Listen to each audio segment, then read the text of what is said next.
नमस्कार दोस्तों, स्वागत है आज आपका हमारे शो में। आज जो अहम मुद्दा है वो है ग्रीनलैंड को लेकर। और ग्रीनलैंड का महत्वपूर्ण मुद्दा है जिस पर अमेरिकी राष्ट्रपति डोनाल्ड ट्रंप लगातार कह रहे हैं कि या तो उसे खरीद लेंगे और या वो उसे बलपूर्वक अपने अपने देश में एक स्टेट के रूप में उसे भी मान्यता दे देंगे। तो उसका सबसे बड़ा पहला रीज़न बनता है कि चाइना की आर्कटिक एम्बिशंस हैं, जो लगातार चाइना की मिलिट्री को, यानी चाइना डायरेक्ट मिलिट्री प्रेजेंस कर रहा है इन क्षेत्रों में, यानी ग्रीनलैंड में। यूं कहें कि पोलर क्षेत्रों में भी चाइना का विस्तार बढ़ता जा रहा है। आइए देखते हैं कि चाइना का विस्तार किस तरह से पोलर क्षेत्रों में बढ़ रहा है। तो आपने एक वर्ड सुना होगा BRI का। BRI का मतलब है बेल्ट रोड इनिशिएटिव, जिसे चाइना ने ग्लोबल इंफ्रास्ट्रक्चर और कनेक्टिविटी प्रोग्राम के तहत 2013 में लॉन्च किया था। 2017 में इससे रशिया भी जुड़ गया था। और इसके बाद चूंकि रशिया का काफ़ी क्षेत्र नॉर्थ पोल से देखिए टच करता है यहाँ पर, इसके बाद चाइना ने 2018 में नियर आर्कटिक स्टेट के रूप में खुद को दिखाया था, जिसके तहत वो आर्कटिक शिपिंग, रिसोर्सेज, साइंस और इन सब में सहयोग बढ़ाने वाला था रशिया का। 2030 तक चाइना खुद को पोलर ग्रेट पावर के रूप में दिखाना चाहता है। और यही है जो आप लाल लाल लाइन देख रहे हो, यही है पोलर सिल्क रोड।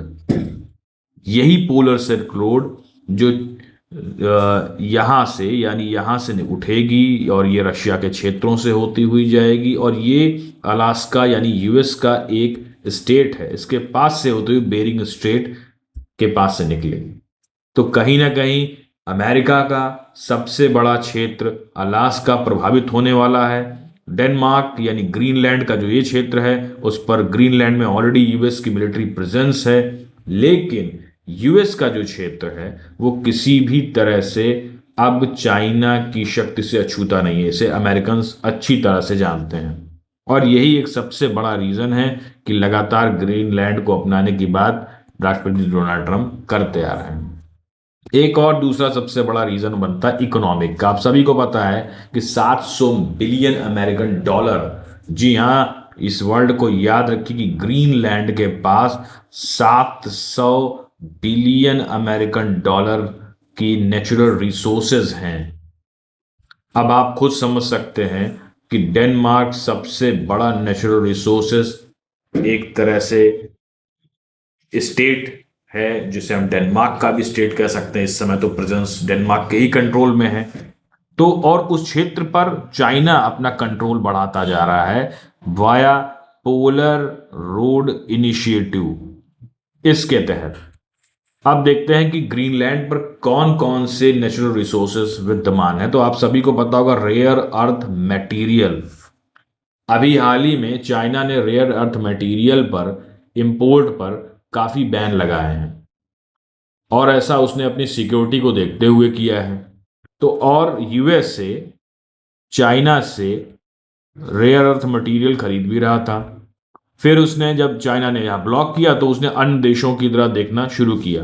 अब ऐसा समझिए कि रेयर अर्थ मटेरियल जो कि ग्रीनलैंड में नियर अबाउट 36 मिलियन टन के करीब है, और वो यूएसए के पास में ही है, और उस क्षेत्र पर चाइना अपना प्रभुत्व दिखाना चाहता है। एक और सबसे बड़ा रीजन बनता है हाइड्रोकार्बन के नेचुरल रिसोर्सेज भी पाए जाते हैं, जो 31 billion barrels of oil equivalent, या अगर प्रूवन किया जाए तो कि क्रूड रिजर्व ऑयल हैं, जो कि नियरेस्ट हैं यूएस के पास में। और इन सभी क्षेत्रों पे, यानी ये जो ग्रीनलैंड है वो इतना अहम है कि वो इकोनॉमिक भी, अगर देखा जाए तो ये इकोनॉमिक भी, और एक तरह से देखा जाए जियो पॉलिटिकल भी। जियो पॉलिटिकल, इन दोनों क्षेत्रों में ग्रीनलैंड ज्यादा अहम है। अब आप समझ रह गए होंगे कि अभी हाल ही में वेनेजुएला पर अटैक हुआ था, और वहां के प्रेसिडेंट को अमेरिका ने किडनैप करके अपने यहाँ कोर्ट ऑफ लॉ के तहत उनको सजा सुनाई। वहां वेनेजुएला के पास एक बहुत बड़ा ऑयल रिजर्व था, पर यही एक सोल रीजन नहीं था। लगातार वेनेजुएला पे रशियन प्रभाव कम हो गया था, आपको सभी को पता होगा, और चाइना का प्रभाव लगातार बढ़ता जा रहा था, और ये डायरेक्ट थ्रेट थी यूएसए के लिए। ऐसे ही ग्रीनलैंड पर डायरेक्ट थ्रेट चाइना की है। चाइना नेचुरल रिसोर्सेज भी कंट्रोल कर सकता है और साथ ही साथ वो अमेरिका के कई स्टेट्स के लिए प्रॉब्लम यानी एक समस्या खड़ी कर सकता है, सिर दर्द खड़ी कर सकता है। और ये एक सबसे बड़ा रीजन बन रहा है कि अमेरिका लगातार ग्रीनलैंड को अपनाने की बात करता आ रहा है। हालांकि ये सभी को पता है ग्रीनलैंड में यूरेनियम, कॉपर, निकल जैसे कई चीजें हैं। तो बहरहाल आज के लिए इतना। जो एक ज्वलंत मुद्दा था उसके क्या रीजन थे कि अमेरिकन्स लगातार ग्रीनलैंड को अपनाना चाहते हैं, इसके लिए था। अगली वीडियो में हम एक नए ज्वलंत मुद्दे के साथ आपसे मिलेंगे। तब तक के लिए धन्यवाद और इस चैनल को लाइक शेयर सब्सक्राइब जरूर करें। धन्यवाद।